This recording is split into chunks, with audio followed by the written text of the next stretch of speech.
안녕하세요. 오늘 가져온 소식은 정말 놀라운데요. 유럽의 작은 섬나라 몰타가 역사적인 결정을 내렸거든요. 바로 전 국민을 대상으로 챗GPT 플러스를 완전히 무료로 제공하기로 한 겁니다. 정부가 AI 플랫폼의 구독료를 떠안고 모든 시민이 고급 AI 기능을 쓸 수 있게 한 첫 번째 국가라는 뜻이에요. 이게 왜 중요할까요? 우리나라, 한국도 머지않아 같은 결정을 고민해야 할 시점이 올 거거든요.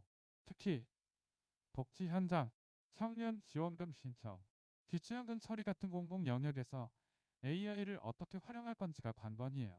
이 영상에서는 몰타의 정책이 무엇인지, 일본과 인도는 어떤 시도를 하고 있는지, 한국의 사회복지 현장은 지금 어디쯤인지 차근차근 확인합니다. 끝까지 보시면 우리나라가 앞으로 어떤 준비를 해야 하는지까지 감을 잡으실 수 있을 거예요. 먼저 글로벌 현황을 정리해 드릴게요. 몰타는 정부가 직접 나서서 모든 시민에게 GTT 플러스 구독료를 지원하기로 결정했거든요. 월 20달러 정도의 비용을 정부가 따는 거거든요. 이건 단순한 복지가 아니라 국가 차원의 AI 리터러시 전략이에요. 한편 일본의 참고 유니버시티는 인도와 손을 잡고 AI 교육 파트너십을 시작했는데요. 사이버 보안, 데이터 사이언스 같은 일의 핵심 분야의 전문가 양성에 집중하고 있어요. 이 프로그램은 대학생뿐 아니라 직장인 교육도 포함하고 있어요. 그럼 한국은요? 우리나라는 아직 정부 차원의 통합 AI 교육 정책이 명확하게 수립되지 않은 상태거든요.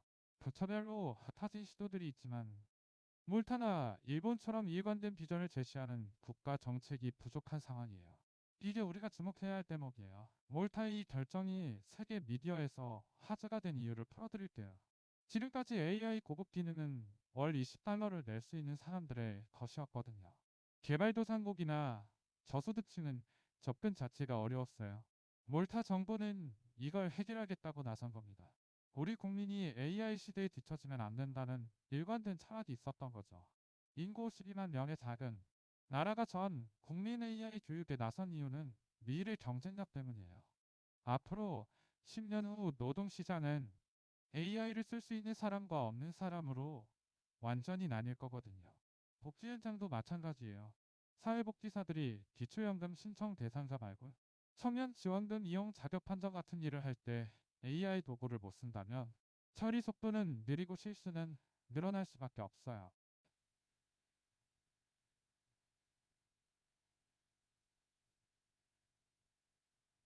몰타 정책을 세부적으로 분해해보니 세 가지 특징이 나타나요.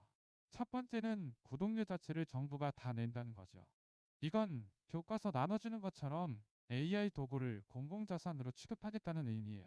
두 번째는 교육청과 협력해서 AI 리터러시를 필수 커리큘럼으로 만드는 거고요.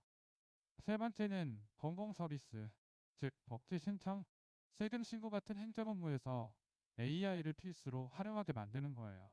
이렇게 되면 시민들은 자연스럽게 AI를 배우고 써야 하거든요. 생존 기술처럼요. 우리가 흥미로워하는 이유는 한국도 이 길을 가야 할 시점이 곧 올 것 같기 때문이에요. 특히 복지사나 공무원 입장에서는 AI 역량이 필수가 되는 세상이 말이에요. 같은 시기에 일본의 탐보 유니버시티가 보여주는 모델은 전혀 다른데요. 몰타가 모두에게 AI를 일하는 민주화 전략이라면 일본인들 협력은 우수인재를 집중 양성하자는 엘리트 전략이거든요.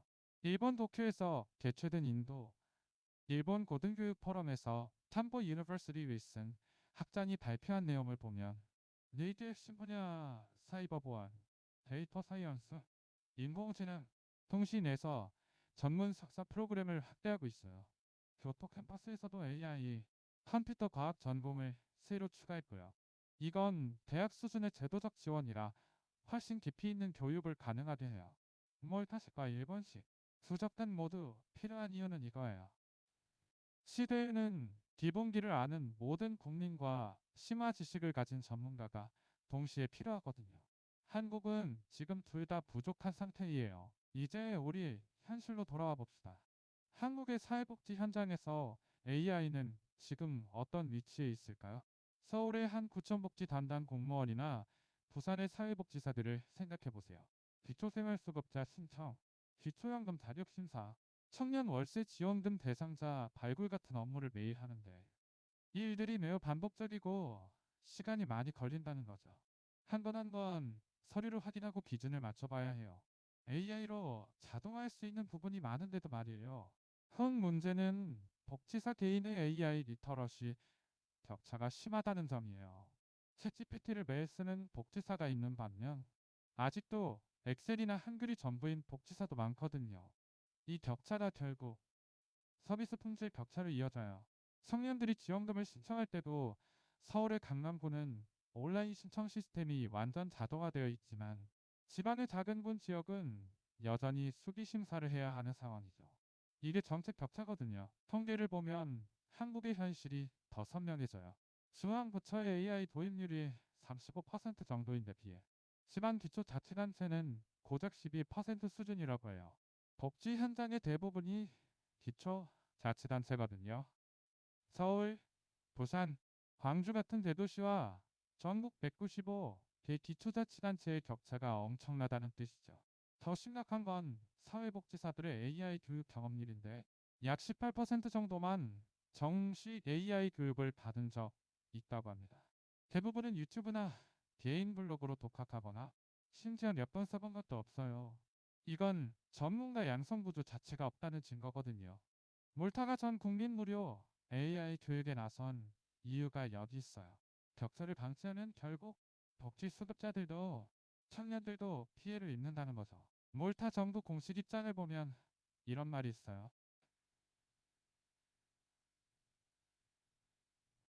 행정 서비스 자체가 붕괴할 수 있다는 거죠. 이건 매우 현실적인 경고거든요. 생각해보세요. 10년 후 청년들이 모두 AI를 써서 일하는데 기초연금을 신청하는 노인을 받는 공무원은 여전히 수기로 서류를 정리해야 한다면 또는 기초생활수급 신청 조건을 판정하는 일이 완전히 자동화되어 있는데 그 과정을 감시하고 오리를 잡아내는 복지사는 AI를 이해 못한다면 서비스 품질이 떨어질 수밖에 없어요. 더 심각하게는 잘못된 AI 판단을 막아야 할 사람이 AI를 모르면 부정 신청이 늘어날 수도 있죠. 옳다는 결정을 내린 거예요. 정부가 먼저 모든 시민에게 AI 도구를 주고 학교에서 AI 리터러시를 필수로 가르치겠다고. 한국이 지금부터 준비해야 할 것들을 정리해 드릴게요. 첫 번째는 공공부문 AI 도입 로드맵을 수립하는 일이에요. 복지, 세금, 신청 같은 시민생활과 직결되는 행정부터 시작해야 해요. 서울 같은 대도시만 AI로 효율화되고 지방은 뒤떨어진다면 그게 또 다른 불평등이 될 거거든요. 두 번째는 현장 인력 교육이고요. 사회복지사나 공무원들이 최소한 챗GPT나 클로드 같은 도구를 쓸 수 있는 수준으로 교육받아야 해요. 월 4호 시간씩 10개월, 연 40시간 이상이 목표면 충분할 거예요. 세 번째는 취약층을 위한 AI 접근성 프로그램이에요. 기초연금을 받는 노인이나 청년 월세 지원금을 신청하는 사람들이 복잡한 서류 대신 챗봇에게 물어볼 수 있게 말이죠.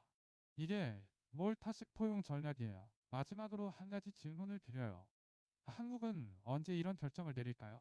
몰타 정부는 이미 움직이고 있고 일본과 인도는 대학 협력으로 전문 인력을 키우고 있어요. 그 사이 한국의 복지 현장은 부산의 어떤 복지사는 여전히 수기로 기초생활수급 대상자를 필터링하고 서울의 어떤 공무원은 이미 AI가 자동으로 판정 결과를 제시하고 있을 거예요. 이 격차가 계속 벌어진다는 거죠. 더 심각한 건 시간이 지날수록 다잡기가 어려워진다는 거라고요.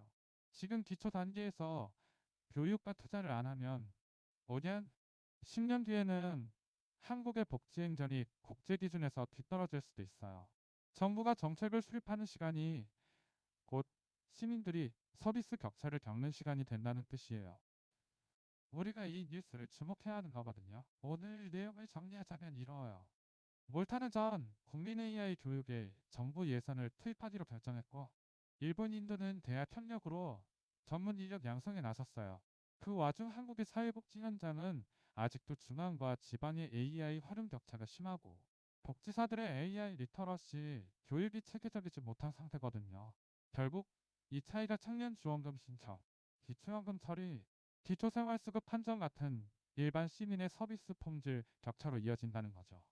한국도 가까운 시일 내에 공공부문 AI 도입 로드맵을 명확히 수립하고 복지사와 공무원 대상 의무 교육을 시작해야 해요. 이건 선택이 아니라 생존 전략이라고 봅니다. 이 영상이 도움이 되셨다면 구독과 좋아요 눌러주시고 댓글로 여러분이 현장에서 느끼는 AI 격차를 나눠주세요. 특히 복지사나 공무원이라면 어떤 교육이 가장 필요한지 의견을 주시면 다음 콘텐츠에 반영하겠어요. 다음 영상에서는 실제로 복지 신청 업무에 챗GPT를 쓰는 사례들을 더 깊이 있게 다뤄볼 거고요. 알림 설정 부탁드리고 더 많은 소식은 우측 상단 링크를 통해 받아보세요. 감사합니다.